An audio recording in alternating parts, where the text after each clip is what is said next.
Hey guys, it's that time of the year and today is a great day to talk about how to deal with toxic people. And these are the tips that work for me, and I'm going to give you some concrete examples of things you can do and things you can say. And if you are new here, definitely give the channel a subscribe because we talk about all ways that you can make your life better. Any topic that I think can make your life marginally better, I always include it. But for now, we are going to be talking about how to deal with toxic people. I am talking in general about the general toxic people that we see, maybe on Facebook, maybe cuts us off on the road, and maybe exes and family members that we just feel are selfish or that just take. So how can we deal with them? The most traditional way of dealing with toxic people is fight or flight. So we either fight by returning evil for evil. So if someone is being catty in the office or at church, we might be catty right back behind their back. Or if our spouse is getting on our case, we might be passive aggressive. And this is just things all of us have done. So nobody is casting stones or anything like that here. So flight is basically we just ditch, we leave. Things are getting tough and we opt out. And this is the most popular method because it is definitely better than fighting. But is it the best way? And I would argue that it's not. Usually when it comes to possessions, I always say cut it out, chuck it, get rid of it. But when it comes to people, people are different. We cannot just get rid of all of the things that are difficult in life that are people, because everybody affects everybody, you know what I'm saying? So if everybody just deserts all the difficult people, well, those difficult people have animals and kids that are under them that will suffer under them because everybody is gone. And so even with the homeless, I'm not saying that the homeless are difficult people, but there are a couple that can be very difficult, but that doesn't matter. We still stay anyway. We don't just ditch and say somebody else can take care of their issues. The only caveat is if it gets too much to handle, it's always better to leave than to fight. A lot of times our threshold is a lot greater than we give ourselves credit for. We can actually handle a lot more difficult people than we try to. When it comes to online people, that is the method that I use. I do cut out, I block people that are being extraordinarily combative, especially in regards to politics or religion. That's primarily because I'm really active on Facebook. I love seeing all your pictures. I love liking everything up. The more negative people are getting into my feed, the less I can see of everybody else. And I would like to interact with the people that I have the same interests as. Now, if I see a family member that's struggling pop up into my feed and they're clearly having a time in their life, I will reach out to them through text or in real life or an email. I will reach out to them, but that doesn't mean I'm not going to block them. And again, I will not reach out more than I can handle. And if you do more than you can handle, you end up jumping out because it becomes too much. And so a lot of people, they volunteer and then they get so overwhelmed that they just quit altogether. So it's much better just to pace yourself.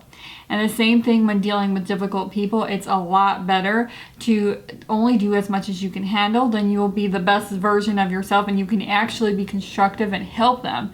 So if you're drowning in your own life, that's not a time to be helping people because you might react instead of act. On our deathbed, we want to make sure that we handled ourselves in a way that we would want our kids to handle themselves, the way that we always wanted to handle ourselves.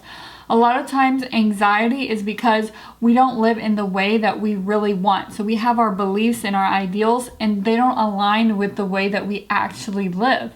So we want to be compassionate and we want to be loving, but life just gets in the way. So the easiest way to live is to align yourself with your values.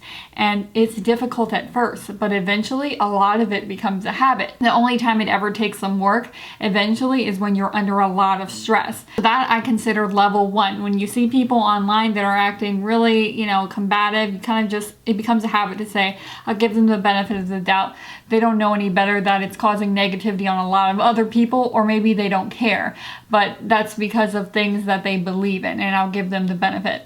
Now, we get to the second layer, and that's our acquaintances. Now, acquaintances don't have the kind of influence, or they don't have a relationship with us close enough, just like waiters and people driving, to hurt us that badly, but it can still get under our skin. It can still make our life difficult. So the acquaintances are people in your workplace that maybe are gossiping, people in church, and people can be so catty, and they're not trying to be mean. That's all they ever saw growing up. They saw their parents being being catty, and so they're catty now. They don't realize how it affects other people. To them, and everybody around them tells them they're a great person and they're liked by a lot of people, so they don't understand, you know? So you give them the benefit of the doubt. Maybe it's a relative of someone I'm dating and they just are not nice to me at all. I will go out of my way and I'll find something I genuinely like about them and compliment them about it. I will have something on them that will show you things that they value, and this is the perfect thing to compliment. Now, don't throw out compliments that aren't genuine. You always have to compliment something you genuinely feel is a great thing, and there's something great about everyone that you meet. You just have to look hard enough. But don't give fake compliments, because you cannot hide how you really feel.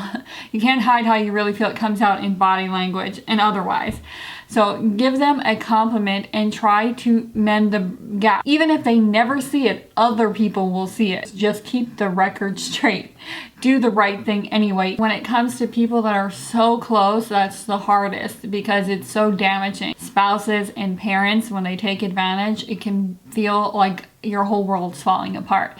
And that is truly the hardest time to return good for evil. That is a personal thing that you have to figure out how to. And I know lots of people whose parents have hurt them in a lot of ways, and they have chosen to return good for evil. And I have a best friend who responds negatively to a lot of things if she breaks up with people or if politics makes her mad. I grade her on a curve because I like her. She's my friend. And a lot of us do that in our life. If we have a kid or somebody that we really care about, we will grade them on a curve. And so my advice is to give everybody the benefit of the doubt, just like you give people that you really, really like, and grade everybody on a curve. Grade them as kindly as you can possibly manage. So there's 3 things that I do when dealing with difficult people, especially at family gatherings. And the first thing is to listen, the second thing is to ask, and the third is to give. Pay attention to people because this will tell you a lot about them, and then you can start to find some commonalities. Observation alone, listening alone is not good enough. Oftentimes we have to ask. And asking is a joy because most people do like to talk and do like to talk about themselves. That's just human nature. So ask them, what is your favorite color? Ask them about their childhood. How many siblings did you have? Where did you grow up? You will be shocked to find how many people traveled all around the world. Military especially travels everywhere. You will be so shocked at the stories you will uncover. Now, I ask difficult people and nice people all these same questions, so it's not like I'm singling out difficult people and only asking them about their lives.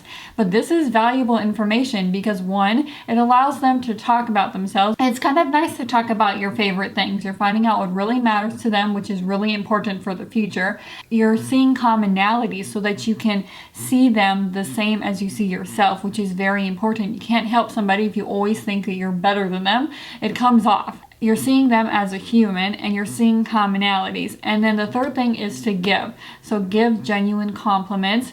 Give people the benefit of the doubt. And the last, and this may be the hardest, but I will go out of my way and pick them a gift, the nicest gift I can find, based on the answers they've already given me, their favorite colors, their favorite scents, things about their childhood. I try to get the best gift. But if you don't have money for a gift, it doesn't even have to be a gift. Like I said, it can be a compliment. It can be giving them the benefit of the doubt. When I see them again, I'll bring up the thing that they like to talk about previously or something I remembered. You can show genuine interest, and again, only compliment if it's real. Imagine if everybody treated everyone like that. There may be people in your life that don't like you, and you may think it's so unfair.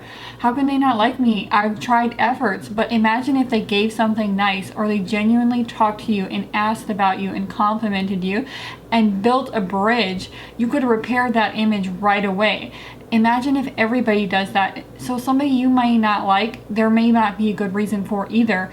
You may have just got off on the wrong foot. But see, you're allowing the bridge to be repaired. And some people will always be difficult and some people will never see. But that's okay. That doesn't govern how you act, because we're not reacting, we're acting. You will still be kind to them. So I hope that you will try this minimalist way of living. It's not the easy way. And a lot of people that live eco-friendly, they'll understand that concept, and a lot of religious people will also understand that concept, that doing the right thing is not always the easiest, but it's the best for everybody. So if this video helped you out, I hope you'll give it a like and definitely subscribe so we can see you next Sunday in the next minimalist video.